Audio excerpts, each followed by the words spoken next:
Mast Channel. Please subscribe. Von der Leyen e shokuar pas vendimit të Shteteve të Bashkuara të Amerikës për të vendosur kufizime udhëtimi për 5 zyrtar europian.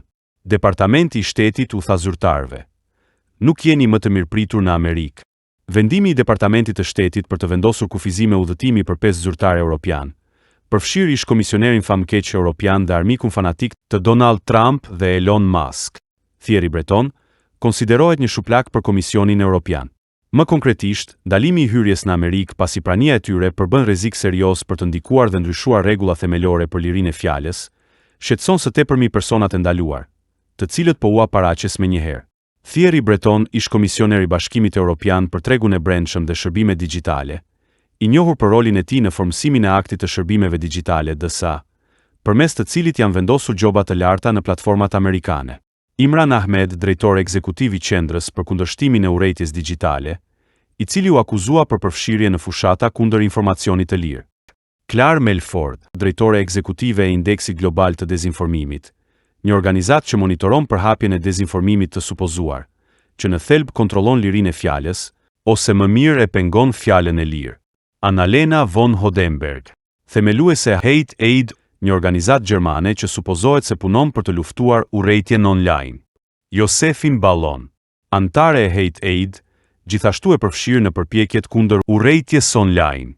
Personat e lartë përmendur financohen nga qendra të ndryshme me qëllim që të përcaktojnë kushtet dhe rregullat për lirinë e fjalës në bashkëpunim me Bashkimin Evropian.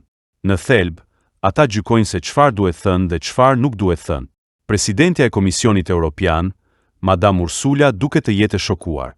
Në një deklaratë zyrtare, Komisioni Evropian dënon fuqimisht veprimin e Washingtonit, duke e quajtur atë një masë që shkel vlera themelore demokratike.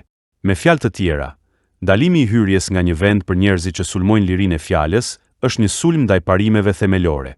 Siç thot Komisioni, liria e shprehjes është një gurthemeli i ndërtesës europiane dhe një vlerë themelore e përbashkët me Shtetet e Bashkuara dhe botën demokratike në përgjithësi.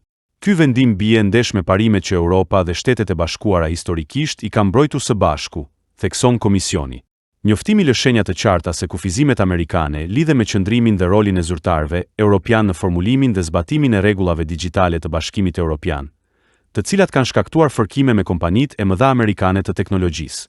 Këta persona që nuk hyjnë dot më në Shtetet e Bashkuara janë kupola europiane e censurës. Shumë shpejt do të goditen edhe bishtrat e tyre në Shtetet e Europës, por edhe në Shqipëri, me vartësit e tyre të websajtit shqiptar, faktoje.al, që censuron fjalën e lirë të shqiptarëve. Të gjithë ju që jeni censuruar duhet i drejtoheni sektorëve përkatës në Departamentin e Shtetit dhe të denonconi çfarë ju ka ndodhur, kur dhe për këtë temë apo çështje. Duhet të ndëshkohen të gjithë ata që censurojnë fjalën e lirë të individit.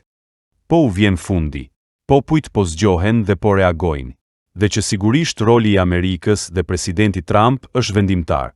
Të jeni mirë, të jeni zgjuar dhe veçanërisht të përgatitur. Subscribe kanalin për të informuar me publikimet. Mast Channel. Please subscribe.